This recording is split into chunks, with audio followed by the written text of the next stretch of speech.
Ano nga ba ang pwedeng violation kapag tayo po ay nanghihingi ng GCash or tayo po ay namimigay ng GCash para kapalit po na tayo po ay magkaroon ng followers or magkaroon ng engagement dito kay Facebook?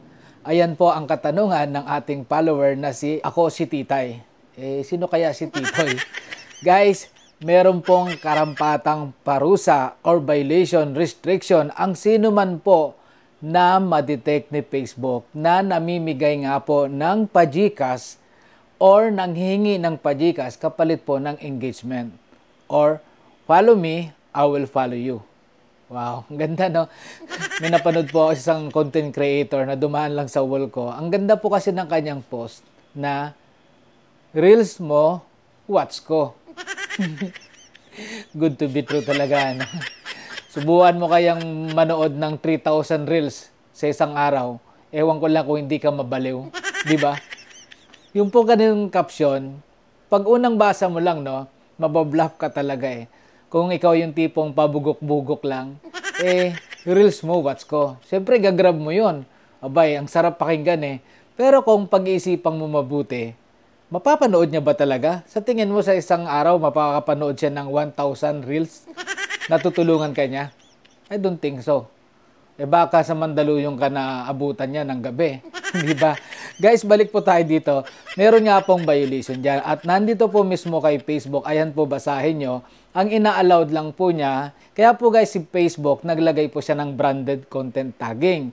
Na in case po na tayo po yung mga sponsor, pwede po natin silang itag para po i-promote natin yung kanilang mga product. In exchange po yan. Tapos po, nandyan po nakalagay na subscription na just in case po na susuportahan nyo po ako or mag-subscribe po kayo sa akin, meron po kayong mga exclusive content. For example, meron po akong gagawing tutorial regarding how to edit. Pwede po yon. Pero hindi po yung tipo na mamibigay po kayo ng GCash para po magkaroon kayo ng engagement or paparamihin ko po ang inyong followers, magbigay po kayo ng GCash. Yan po ay, pag natitip po kayo ng Facebook, magkita-kita na lang po kayo ng inyong mga kasama dyan sa demonetization.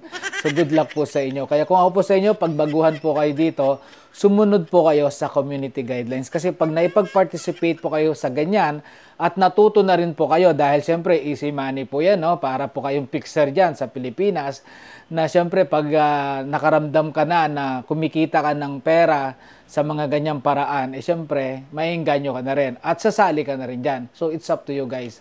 So, sayang yung pinagpaguran, tapos in the end, madidemonetize ka lang. So, iwasan nyo po yan.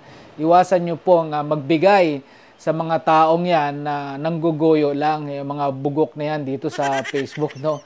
Wag nyo pong gagawin. Mag-focus na lang po kayo sa inyong content. Much better pa po. Kahit po mabagal, pero at least sure naman po na wala po kayong violation at patungo po kayo doon hanggang sa kayo po ay lumago dito kay Facebook. So sana po guys nakatulong and siyempre balik po kayo dito araw-araw at marami po akong ituturo sa inyo. Dahil dito po kay Notnot Palaboy, may natutunan ka na, nakabungis-ngis ka pa. Bye!